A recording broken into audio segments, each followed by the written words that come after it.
This is the Samsung Galaxy S23 FE disassembly. If you're interested in seeing more videos like this, make sure you subscribe and click on the notification bell so you'll be notified once I upload a new video. And if you need any tools, there are links in the description.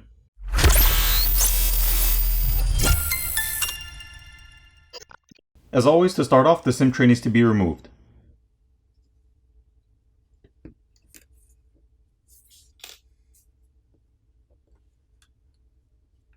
Here's a better look at that. Now heat needs to be applied to the back plate to loosen up the adhesive underneath, and then a plastic pry tool can be used to pry the back plate off.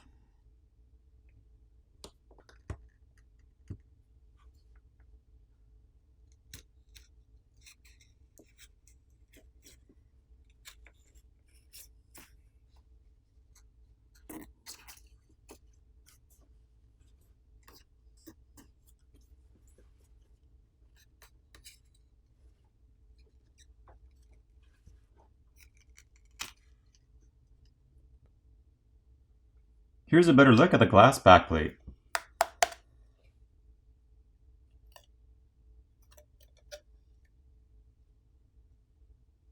The glass camera lens covers can be replaced by applying heat and gently prying them off, so you don't need to take apart the phone to replace those. There are now 20 Phillips screws which need to be removed.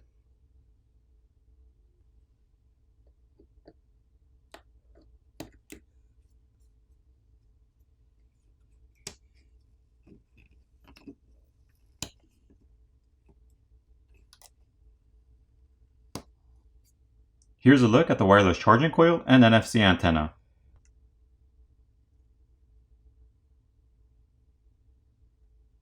There's also some graphite film to help transfer heat. At this point, the battery cable can be disconnected, followed by the rest of the cables.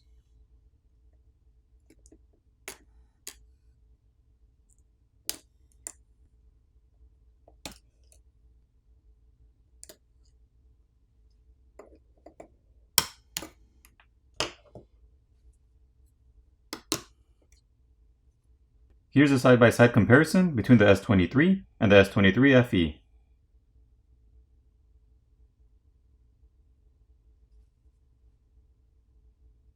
The top earpiece speaker is located behind this plastic cover.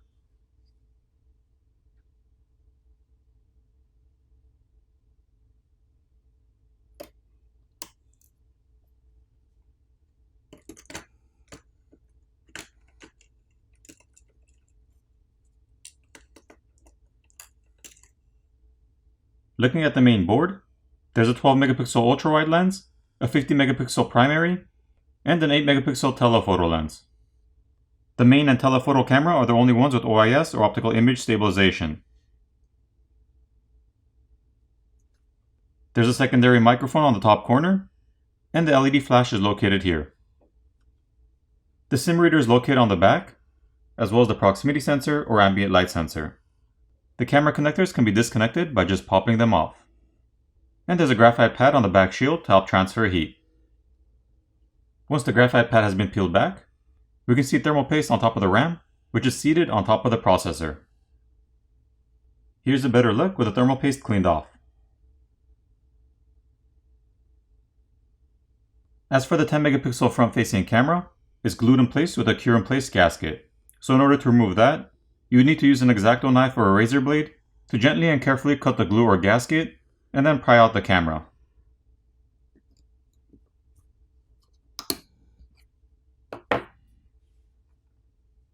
This is the bottom speaker assembly.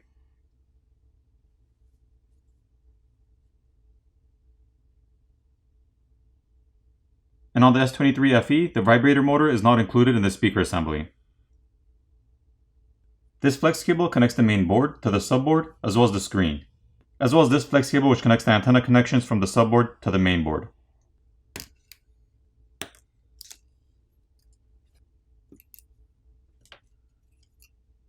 If you need to replace the screen, you'd have to remove the back plate, the screws on the bottom speaker assembly and the speaker assembly itself, at which point you can disconnect the flex cable connecting the screen to the main board, and then you gently pry off the screen flex cable from the frame, heat up the front of the phone where the screen is to loosen up the adhesive underneath, pry the old screen off, apply new adhesive, reapply the new screen making sure you run the flex cable back to the opening in the mid-frame, and reassemble the phone.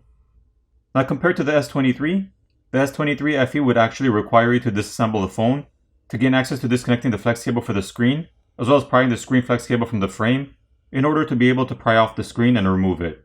On the S23, you'd be able to just heat up the front of the phone where the screen is and pry the screen off, and not necessarily having to disassemble the phone in order to replace the screen.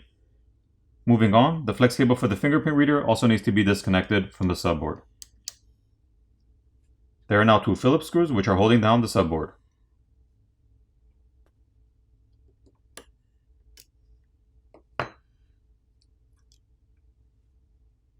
The primary microphone is located next to the charger port, and there's a red rubber gasket around the charger port itself. Here's a look at the other side. The vibrator or haptic feedback motor is located here, which is held on with some adhesive, and the same goes for the fingerprint sensor. Moving on to the battery, there's an adhesive pull pouch to help you pry it off. Compared to the S23, the pull tab on the pouch is located on the right side versus the left side.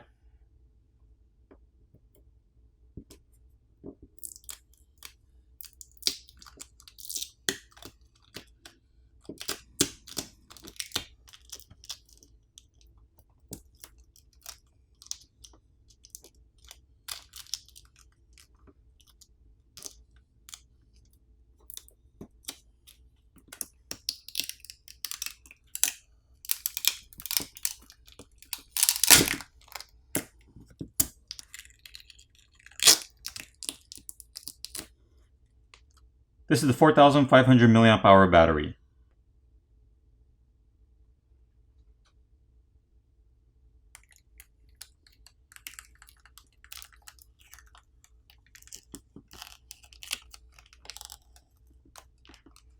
Now that the battery adhesive pull pouch has been peeled back, we have a look at the decently sized copper vapor chamber, which runs underneath the battery as well as the motherboard. This is the flex cable for the power button and volume keys. If you need to replace those, you'd have to gently lift up and pull out this metal bracket, which is seated inside of the frame. There's also a rubber gasket and mesh filter over the speaker opening on the frame, as well as both of the microphone openings. So on this phone, if you were ever worried about puncturing the microphone or damaging it by inserting your SIM ejector tool in the wrong hole, you won't need to worry since both the microphones and the filters are seated above the holes, so they won't get damaged.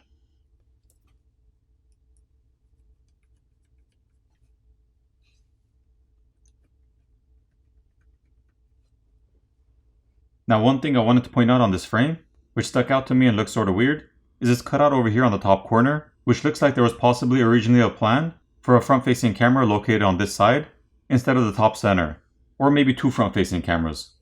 I'm really not sure, but from the looks of it, you can tell that there was a camera cutout over here in the frame, which is later abandoned, or maybe I'm just overthinking it.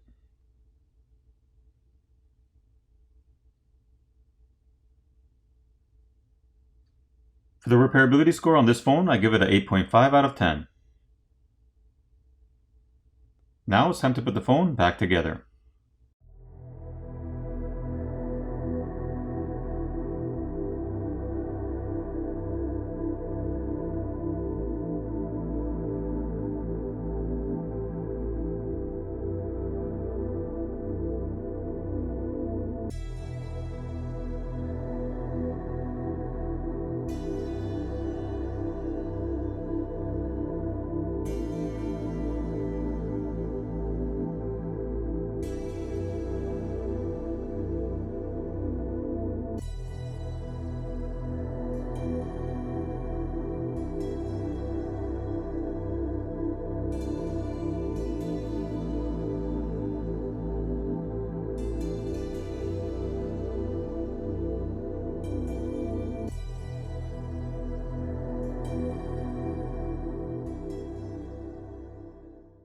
Once everything's back in place, apply new adhesive and reapply the backplate.